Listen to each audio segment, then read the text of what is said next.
Kasunod ng mga serye ng pagbaha sa Davao, isang task force ang binuo ng Mindanao Development Authority upang pagplanuhan ang mga proyekto na magkokontrol sa pagbaha sa rehiyon. May ulat si Vicky de Guzman ng PTV Davao.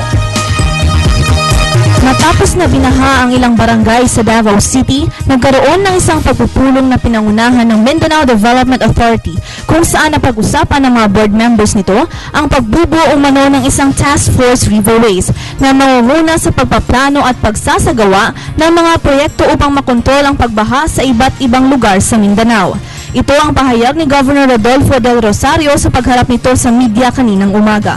Ayon sa kanya, maliban sa long-term plan na ito, napag-usapan din nila ang development plan kung papaano i-rehabilitate ang mga lugar na nasalanta ng Bagyong Pablo.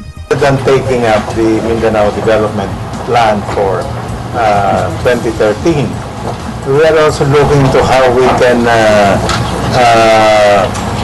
rehabilitate or put back the damaged LGUs caused by Pablo and this recent typhoon through by way of and we have come up with several resolutions to effect such rehabilitation.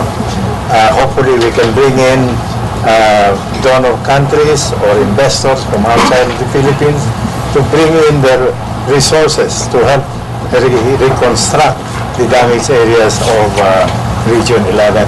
Samantala ay giniit naman ng chairperson ng Mindanao Development Authority na si Secretary Luwalhati R. Antonio na bagamat nagkakaroon na ng madalas na pag-ulan at pagbaha sa ilang mga lugar sa Mindanao, ay marami pa rin umanong international investors ang nais mag-invest sa Mindanao.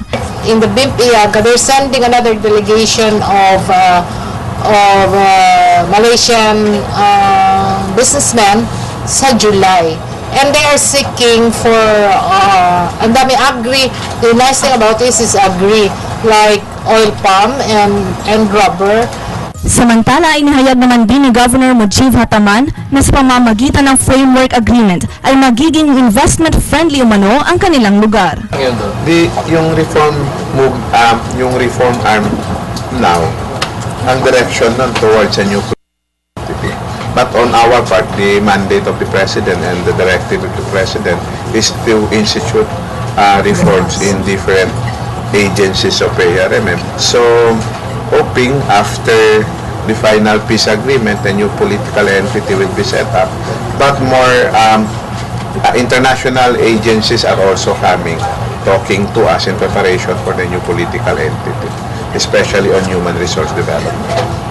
Para sa Telebisyon ng Bayan, Vicky de Guzman.